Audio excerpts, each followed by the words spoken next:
My parents gave my sister a luxury villa and handed me an empty parking lot. You can always sleep beneath the stars.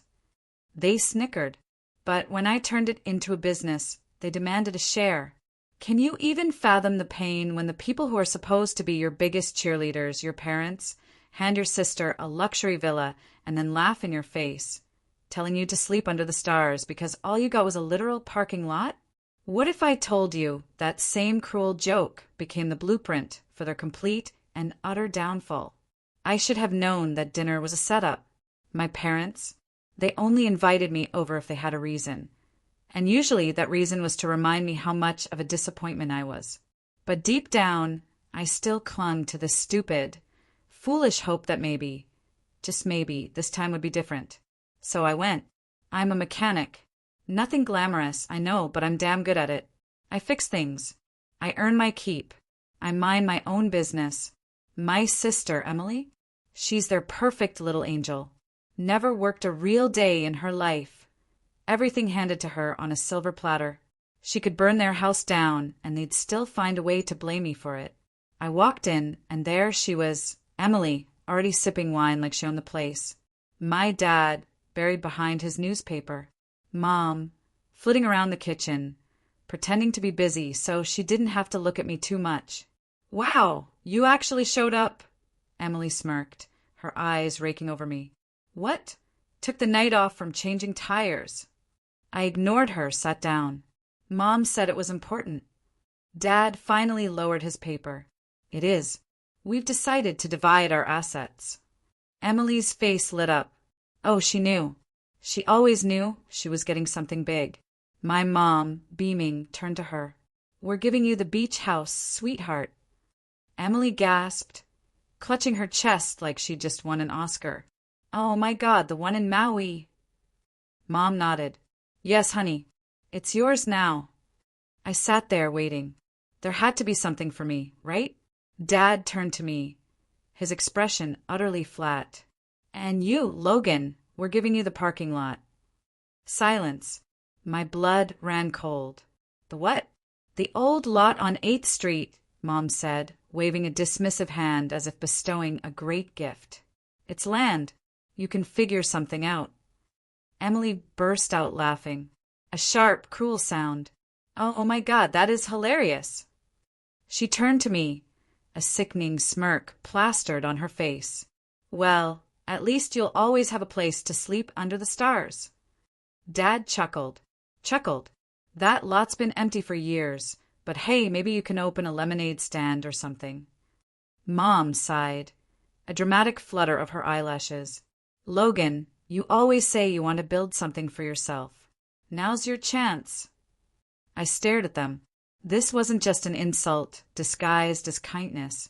This was straight up, unadulterated garbage. A memory flashed. Me at 16, covered in grease from my first job at the auto shop. So proud, holding my first paycheck, wanting to show them I was working hard. Emily was on the couch, whining about a new car for her birthday. Dad didn't even look up. You're gonna smell like oil for the rest of your life, huh? Mom just shook her head. Well, at least he's useful. Maybe one day he'll fix your car for free, Emily. She never had to. They bought her a brand new BMW that same week. And now here we were. Years later, nothing had changed. I took a slow, agonizing breath, pushing back from the table. You're serious? Dad shrugged. You should be grateful we're giving you anything. Emily snickered. Maybe one day you'll make enough money to buy a real property. They started laughing, like this was the funniest thing in the world. I gripped the edge of the chair, my knuckles turning white. But I didn't yell. I didn't argue. I just nodded. Okay. Mom frowned. That's it?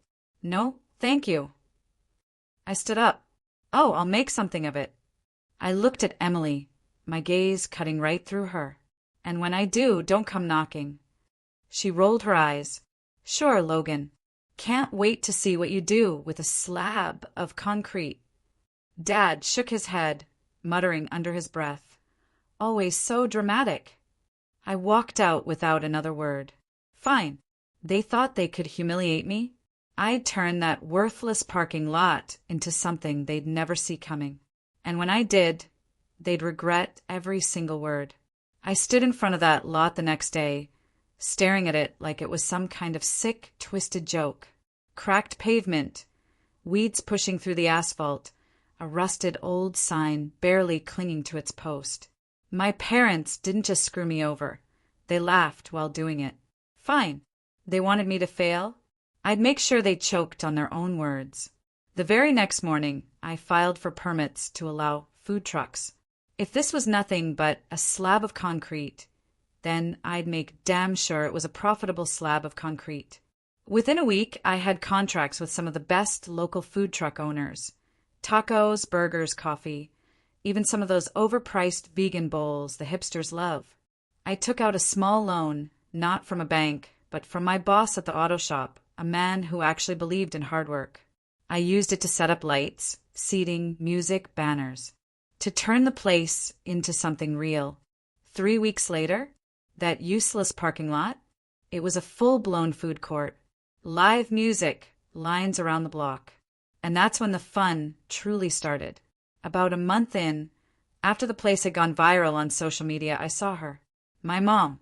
She showed up in her expensive coat, looking around like she'd just walked into a garbage dump. I was checking inventory when she approached. "So, this is what you've done," she said, wrinkling her nose at the crowd enjoying their meals. I didn't even bother looking at her. "Yeah. Well, you gave me trash, so I made it work." She exhaled sharply, clearly unimpressed. "This isn't a real business," she said dismissively. "It's just a phase, right?" I laughed. A sharp, cynical sound. A phase that's making more money than Emily's entire influencer career. Her face twitched, and as if on cue, Emily rounded the corner. She stopped dead in her tracks, her usual smug look vanishing as she took in the vibrant, bustling scene. "What on earth?" she snapped. "You turned this into some kind of, what is this? A flea market?" I grinned. "It's called a successful business." She scoffed. "This is a joke. This isn't real money." I gestured around. "Yeah. Then why are hundreds of people spending their fake money here every night?" A few customers actually clapped. Emily's face turned scarlet. "Mom, say something," she whined. Mom cleared her throat, trying to regain some composure. "Logan, we're just concerned. This doesn't seem stable." I raised an eyebrow. "Stable? Like the fully furnished beach house you handed Emily for free." Emily cut in, her voice rising. "You can't sell this. This is family property." I let out a short, incredulous laugh. "Oh, now it's family property. That's funny. When you were all laughing at me, I don't remember hearing family in the conversation." Her jaw clenched. "This isn't fair," she snapped, but her confidence was wavering. "I'm just saying, selling it would be betraying the family." I tilted my head, my voice dripping with sarcasm. "When you dumped it on me as a joke, that wasn't betrayal." Mom looked like she was searching desperately for something to say. Then she finally found it. "Well," she said, trying to sound reasonable, "if this business is doing so well, maybe we should discuss a partnership." I stared at her. Then I laughed. Loud. So loud a few customers turned to see what was happening. "You're kidding, right?"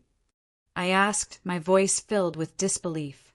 "You ignored me, humiliated me, gave me nothing, and now that I made something out of it, you want a piece." Emily crossed her arms, trying to look authoritative. "It's family money now." I took a step forward, looking her dead in the eye. "You already got your share," I said, my voice cold as ice.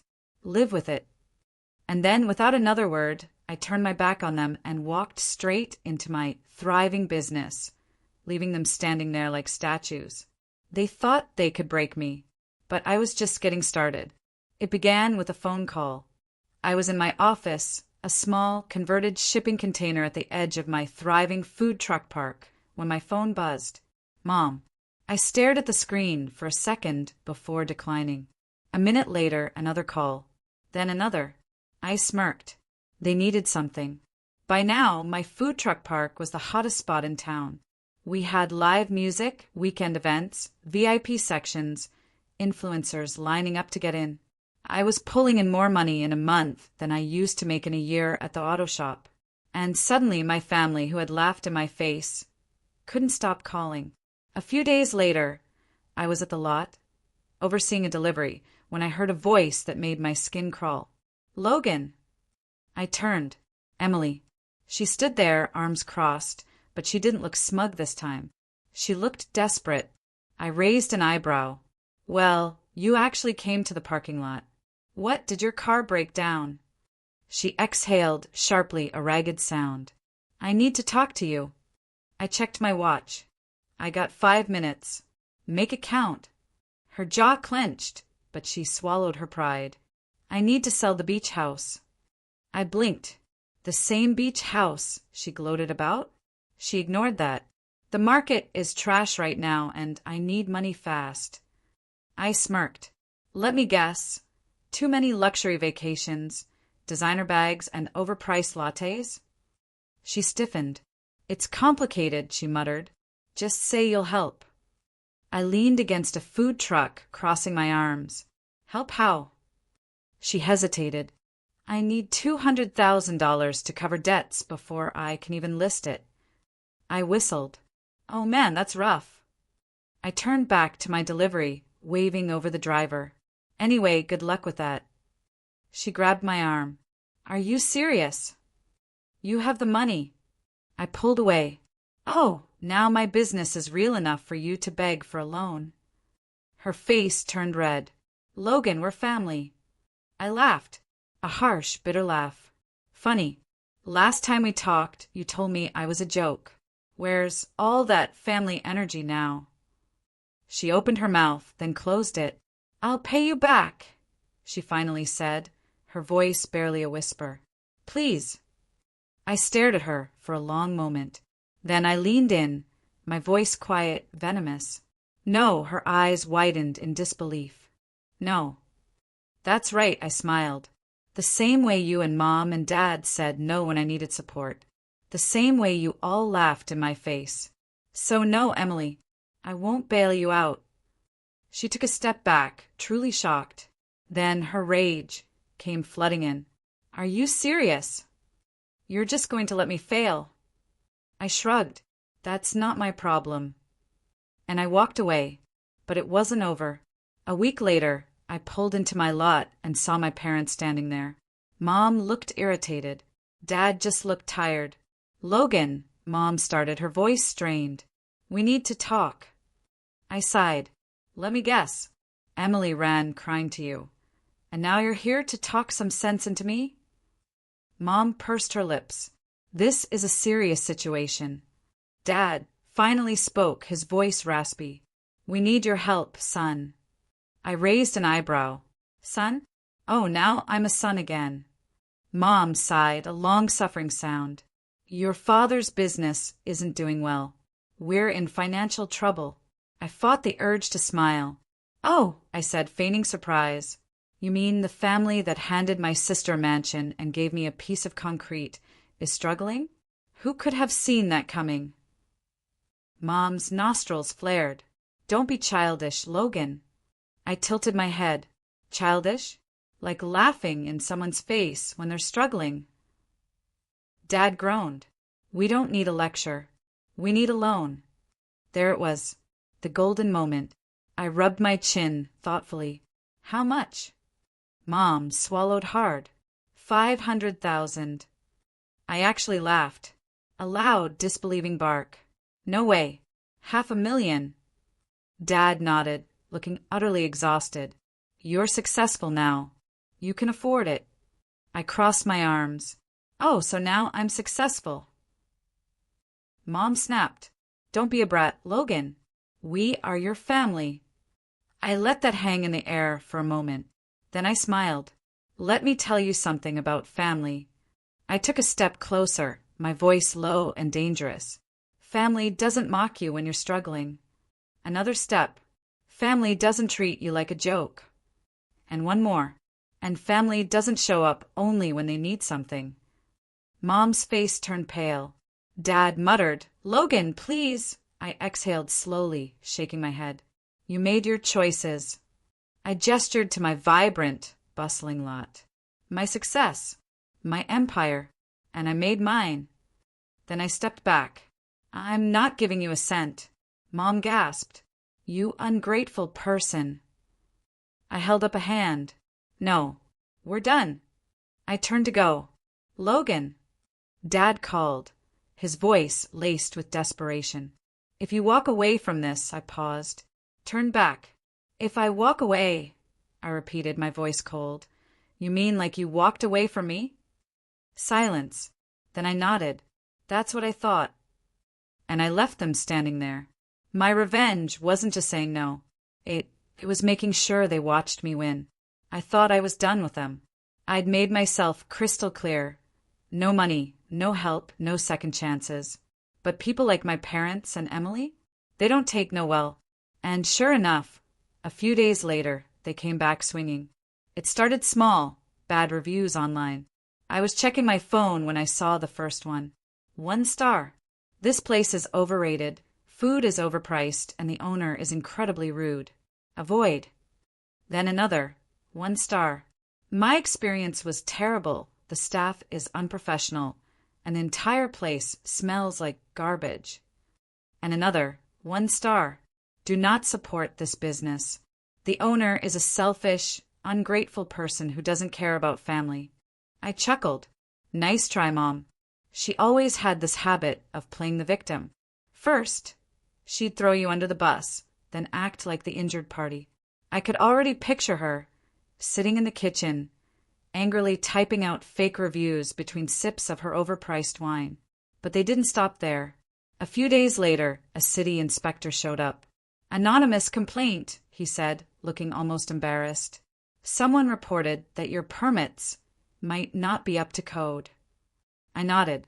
"Let me guess, a middle-aged woman and her spoiled daughter?" The guy scratched his head. I can't say who filed it, but something tells me you already know." Oh, I knew exactly who it was. Then another complaint came in. This time, about my seating area allegedly violating space requirements. Then one about noise levels. Then another about food safety. They were trying to bury me in legal red tape, drown me in fines. They wanted to kill my business before it could grow any bigger. But here's the thing. I'm not that easy to break. Instead of panicking, I fought back. I hired a lawyer. Every permit, every license, every single regulation was checked, rechecked, and locked down so tight that even the city inspector admitted there was nothing wrong. I doubled my marketing. If they wanted to ruin my reputation, I'd drown them out with positivity. I started running special events, giveaways, live performances. I reached out to local influencers, inviting them to VIP tasting nights. I expanded. If they thought I was a problem before, they had no idea what was coming. I rented extra space next door to open an outdoor beer garden. I partnered with local artists to set up weekend craft markets. I turned their petty sabotage attempt into free publicity, and business boomed. Then Emily made the biggest mistake of her life. It was a Saturday night, the busiest night of the week. The air was buzzing with music, laughter, and the smell of fresh tacos. Lines stretched out across the lot. The entire place was packed. That's when I heard it. A shouting voice near the entrance. "This place is a joke." I turned. Emily. She was drunk. Her hair was a mess, her makeup smudged, and her expensive designer dress was wrinkled like she'd been crying in her car before walking in. Mom was right behind her, grabbing her arm. "Emily, stop this." "This isn't." Emily ripped away from her. "I can't believe you think you're better than us," she screamed, her voice cracking. "Look at you. You're a mechanic playing businessman." A few customers turned, pulling out their phones. Perfect. I walked toward her, keeping my voice calm. "Emily, leave." She stumbled closer. "You think you're a big shot now, huh? You think you're better than us?" I smirked. "I don't have to think it. I just am." Her face twisted with rage. You're nothing. Nothing. And then, splash. I didn't even see it coming. She'd grabbed a drink off a random customer's table and threw it at me. A wave of cold beer hit my chest. The entire lot went dead silent. A second later, 2 of my security guards tackled her to the ground. The crowd erupted in gasps and whispers. Mom screamed, "Let her go. She's your sister." I brushed at my soaked shirt and turned to my head of security. "Call the cops." Emily's eyes widened in horror. "What? No. Logan, don't." I crouched down, lowering my voice so only she could hear me. Actions have consequences. 10 minutes later, blue and red lights flashed across the lot. Mom was hysterical. "You're ruining the family name," she shrieked. I just laughed. "Lady, you did that all on your own." Emily was put in the back of the cop car, crying, begging. She looked just like I did all those years ago when they humiliated me. But unlike them, I didn't care. Mom turned to me, her voice shaking. "This is your sister. Do something." I crossed my arms. "Oh, you mean like how you did something when you gave me nothing and laughed in my face?" She had no answer for that. I turned, walking back toward my customers. "Oh!" I called over my shoulder, just loud enough for her to hear. "Hope the beach house is worth it." And then I went back to my thriving business. They wanted to watch me fail. Now they had front row seats to my success. After Emily's drunken meltdown and arrest, I thought they'd finally get the message. I was wrong. A week later, Mom and Dad showed up at my business again. This time they weren't smug. They weren't laughing. They looked utterly desperate. I was in the middle of a meeting with my event planner when I spotted them, hovering near the entrance, awkward and out of place. For years, I had been the one feeling small around them, never enough, never worthy. No, now I was the one in control. I finished my meeting. Let them wait a little longer. Then, finally, I walked over, arms crossed. "You're back," I said, keeping my tone casual. "Let me guess. Emily sent you because she's too embarrassed to face me?" Dad cleared his throat. "We need to talk, Logan." I raised an eyebrow. "Oh, like the talk we had when you laughed in my face and handed me a piece of garbage while giving Emily a mansion." Mom pursed her lips. "This isn't about the past." I chuckled.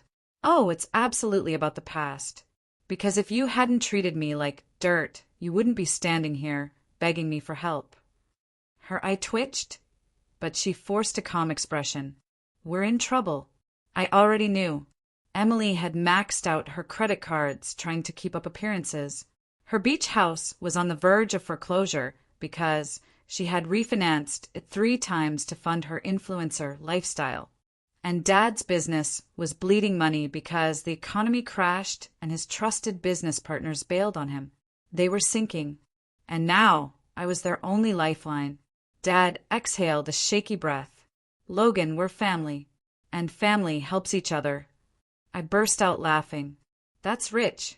You didn't care at all about family when you screwed me over. Now that you're broke, suddenly it's about family." Mom stiffened. "You have more than enough to help us. Why are you being so spiteful?" I stepped closer, lowering my voice to a dangerous whisper. "Spiteful? Oh no. Spiteful would be me buying your house just to kick you out of it." Their eyes widened in horror. Dad's face paled. "You wouldn't." I smirked. "Wouldn't I? Because here's the thing. I had been waiting for this moment. After Emily's meltdown, after their petty sabotage attempts, I knew they'd come crawling. So I'd made a backup plan. While they were busy drowning in debt, I had been quietly buying property, expanding. And guess what? Their house. Their childhood home. The bank had listed it for sale and I had bought it. Mom's face went utterly white. "No," she whispered, shaking her head. "You're lying." I pulled out my phone, scrolled, and held up the email confirmation. Logan Reed. New property purchase confirmed. Dad's hand shook. "You bought our house," he croaked. I tilted my head. You mean the house you told me wasn't my home anymore? The one where you let Emily treat me like garbage.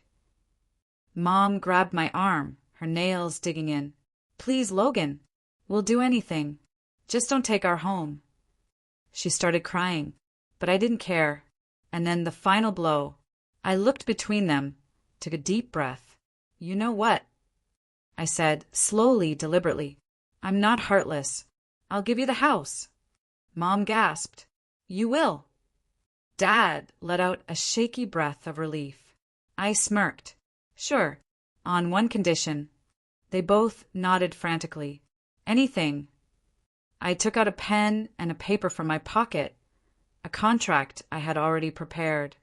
I'll let you live in it, but I own it, and you will pay me rent every single month.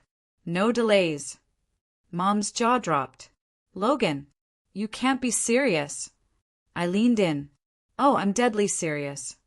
Dad swallowed hard. How much? I named my price.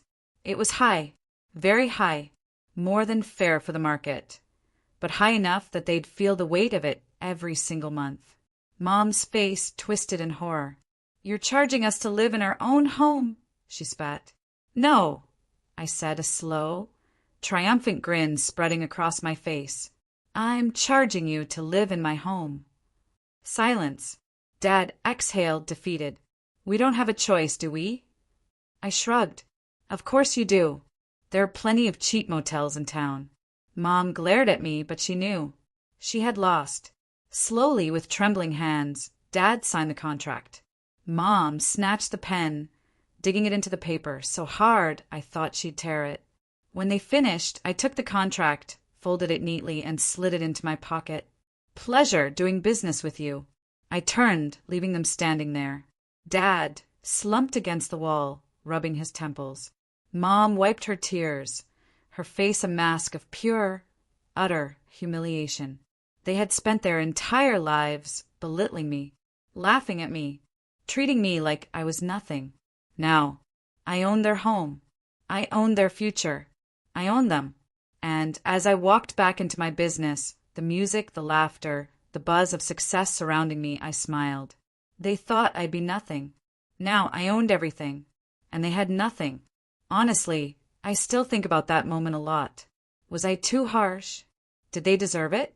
What would you have done if your own family treated you like trash and then came begging? Let me know in the comments below.